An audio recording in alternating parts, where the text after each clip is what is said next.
Hello, my name is Teresa Keel, and welcome to episode 5.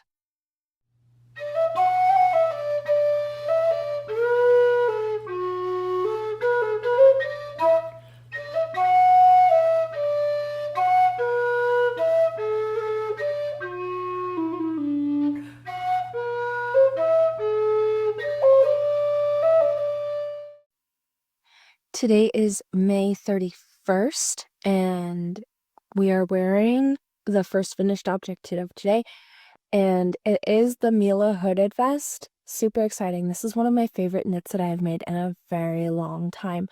In our last episode, it was a mostly finished object, but today she is completely finished. She is blocked and her buttons are on.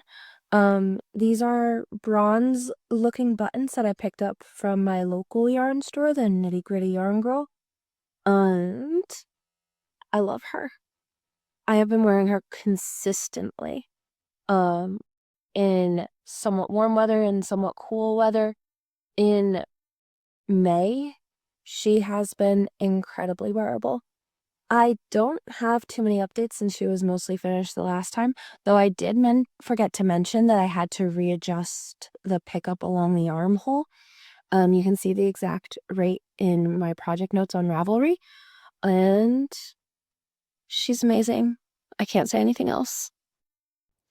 Ladies and gentlemen, the quest is complete. We have Neville's dinner party vest, 100% finished.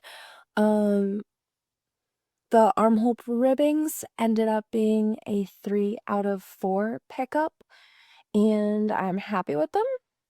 Slightly tight, and oh my goodness, I just realized she isn't finished. So I haven't tacked down the steek, and I'm wondering if that will be the reason why this feels a little bumpy between the main fabric and the armhole ribbing. Okay, let me cut to my next finished object.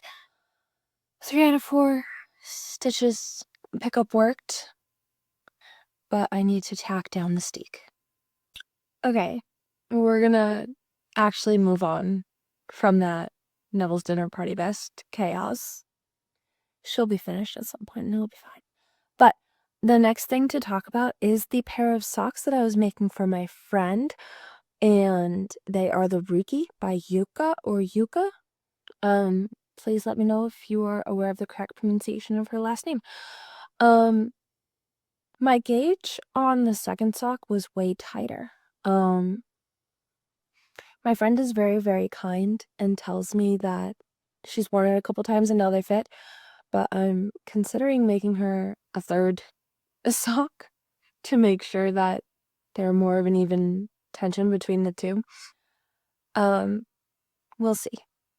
But the pattern is lovely. I did alter the toe box, so definitely check the notes if you're interested in learning on how I did that. There's still an even decrease on both sides, but I did what worked for the desired final measurement on her foot and for how I like to decrease my toe box. It's a lovely pattern. Tension issues are a bit unfortunate. There was a big gap between the two socks being made. So that will definitely be one of the factors as to why. The second factor as to why is because I've been knitting with cotton for a very long time, so I've been pulling a lot tighter, particularly on the pearls. And so my tension has gotten significantly tighter since working on those projects. It's interesting how that works.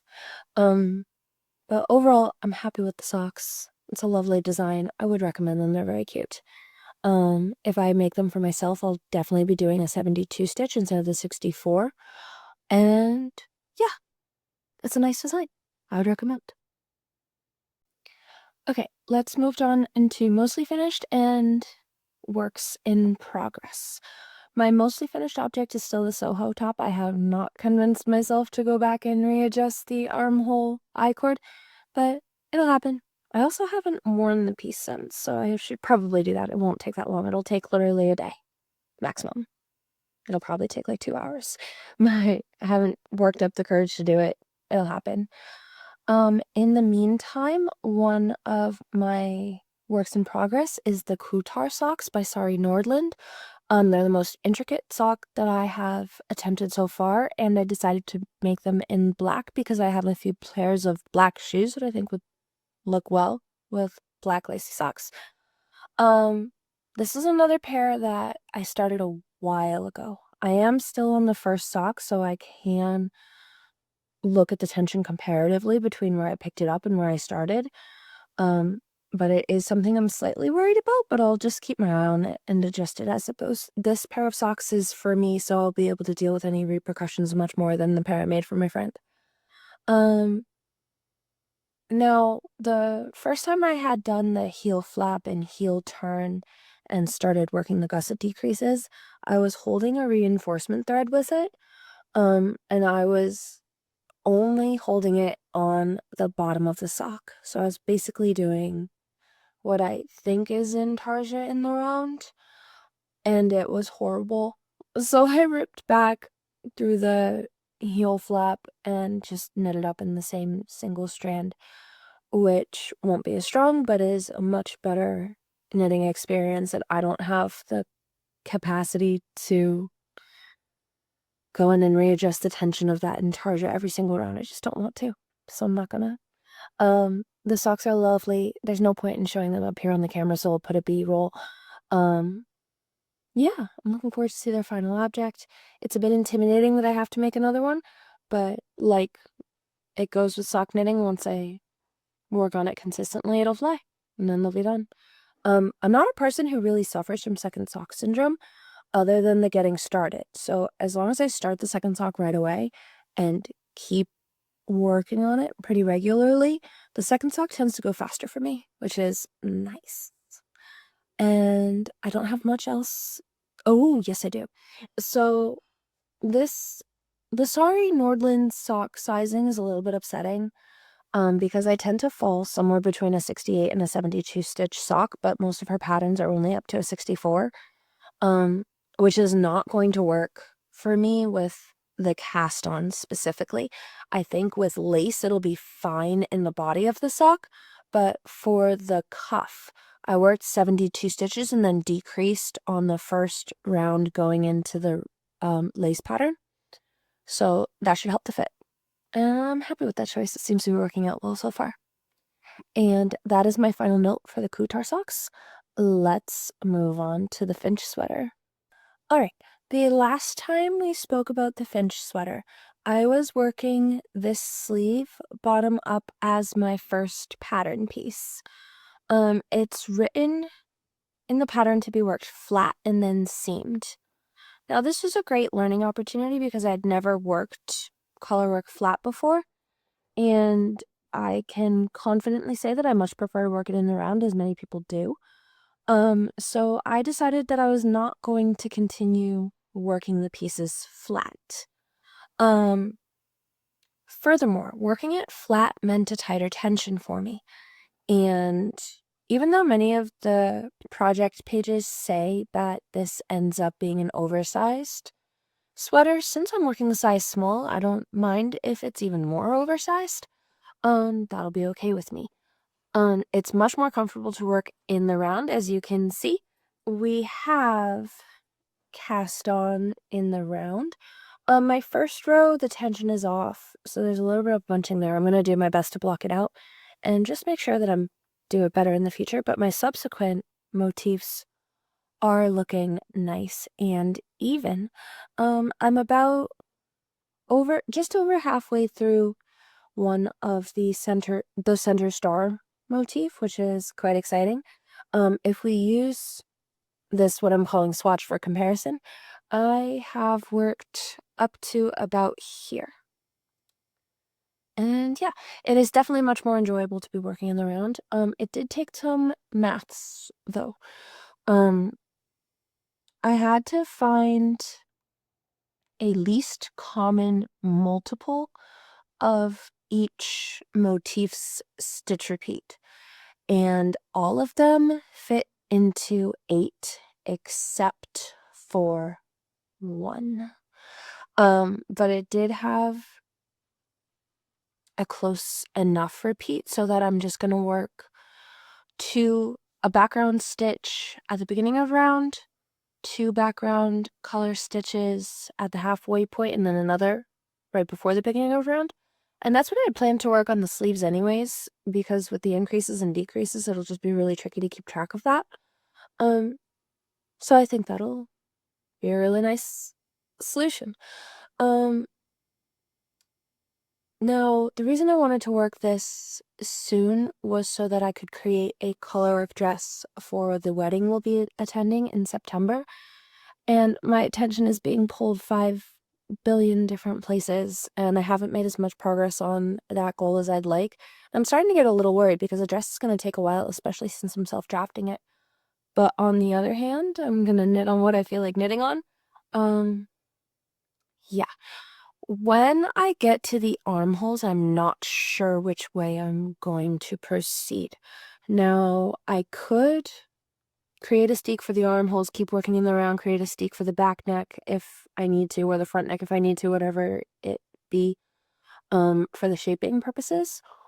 Or I could work up to the armholes on the body, work up to the armholes on the sleeve, and then join everything in the round and either work a contiguous or a raglan decrease for the rest of the sweater. I don't know which one I'm gonna do. What do you guys think? My concern with following as closely to the original design as I can would be that the seaming between the body shoulder and the sleeve shoulder be too tight or too loose and look wonky.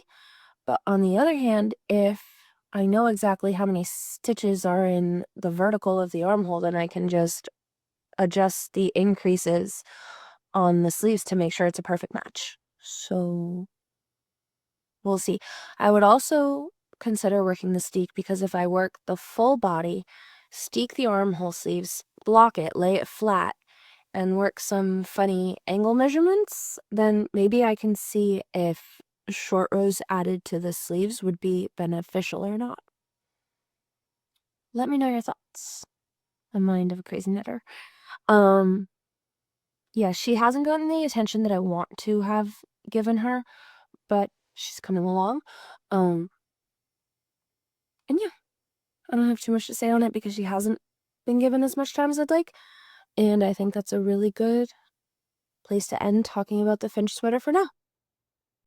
The final work in progress for May is the Theatop by Susanne Müller. She is in a bit of a starry state at the moment, but progress has been made. At home, this is the piece that I have been spending the most time on. It's also the best for watching our soccer matches. I'm so sad West Ham got relegated. Hopefully Man City will lose 60 points and then we can escape relegation, but yeah. Anyways, there are other matches to watch, and this pattern is great for it. Just stocking it. I'm hoping that this will be a piece that isn't too low cut, but is low cut enough to be good in hot weather. This is another one I'm making out of We Are Knitters the Cotton. You can probably sense a theme. I am trying to use this yarn up,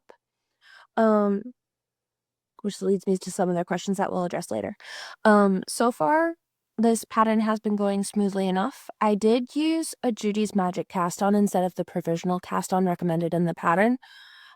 Just because I like Judy's Magic cast on a lot. I think it's clean and it's easy. Now I have this much left in my current ball, and you can see that I've been going back and forth on which panel I work on. I started on the back panel as directed, and then when that ball of yarn ran out, picked up for the front pieces, and this has been the current ball of yarn since. When this final bit is used up, I intend to work the neckline ribbing, seam up the side as much as I can, and then do the armhole ribbing on the one hand to make sure that it's a comfortable fit there, and on the other so that it's done.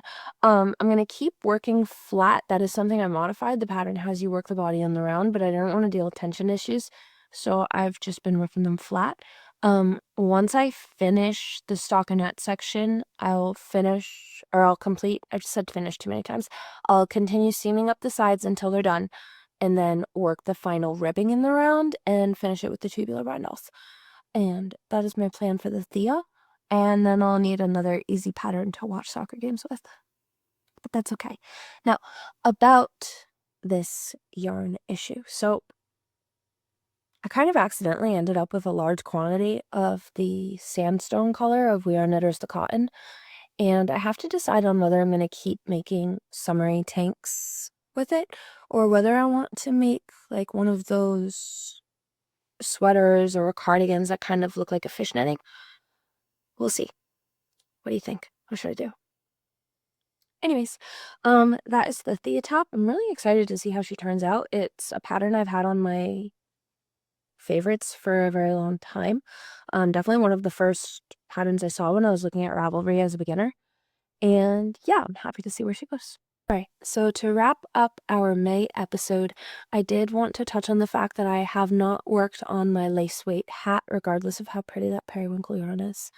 Nor have I worked on the diamond Aran cardigan or finished up the armholes on my Soho top. So those are my untouched whips that will come back at some point. And other than that, I did need to make a note that I gave the wrong Instagram name in my last video. info@teresakio.com is my email, not my Instagram name. tk.teresakio is my Instagram. I hope that you will follow me there, as well as like, subscribe, share, comment, hype, all the things.